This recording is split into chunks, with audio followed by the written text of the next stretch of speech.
Talking to children about the death of a parent is you can imagine, one of the most challenging and difficult issues a family will ever have to deal with.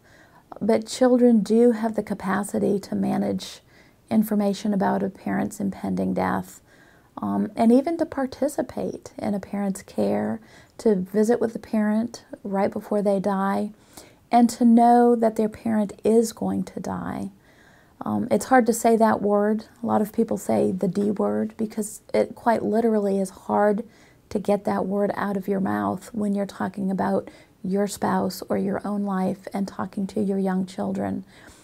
But helping children understand that the death will occur helps to prepare them for what happens after the death. I think it's so hard for children, if they don't anticipate a death, to suddenly find out that their parent has died. Now, secretly, they may have feared that this is going to happen, but they haven't gotten the support that they've needed to help them deal with the feelings they're having about it. So they've had to deal with those fears in isolation by themselves. And then, quite suddenly, they're told, Mom has died, and no talks ahead of time about what that really means, what that might be like. So really the work of a family, and it is hard work, is to start this conversation about end of life at diagnosis sometimes. Children do best if at diagnosis they understand the very simple concept that sometimes people die from cancer, but people can live years and years and even a whole lifetime when they've been diagnosed with a brain tumor or cancer. Then, if the disease progresses, they can understand that their parent is getting sicker, but there are still medicines to try.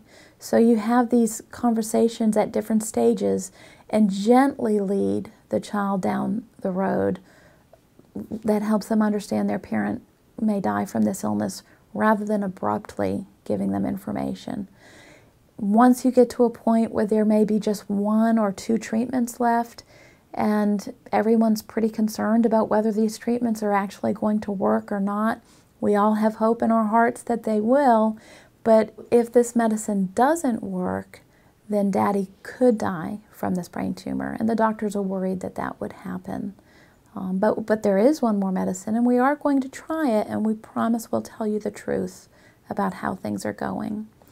Then, if you inevitably get to the point where the decision is made that there are no more treatments and that going to hospice care or end-of-life care is the best decision, then you can let children know, and it's important for them to know, that you're not giving up and stopping care, but that you're shifting care, that the tumor was stronger than the medicines, that the parent did everything they were supposed to do, the doctors did everything they were supposed to do, everyone tried their hardest, but unfortunately this tumor was stronger than the medicines, and the parent is going to die from the tumor.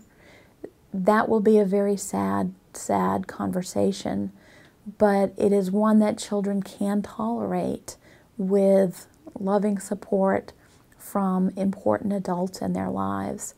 And then, when that's out in the open and it's not a secret, then the family has the opportunity to include the children in end-of-life care, special moments together.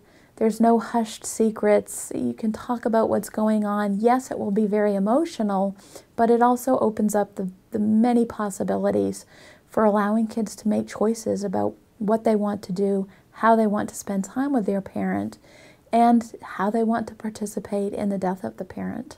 And of course, that should be guided by the other living parent and the adult family members who care for them, but children can participate and be present when a parent is dying. And children can visit a parent after the death if that's the norm for that family's culture and traditions. There's no reason to exclude children.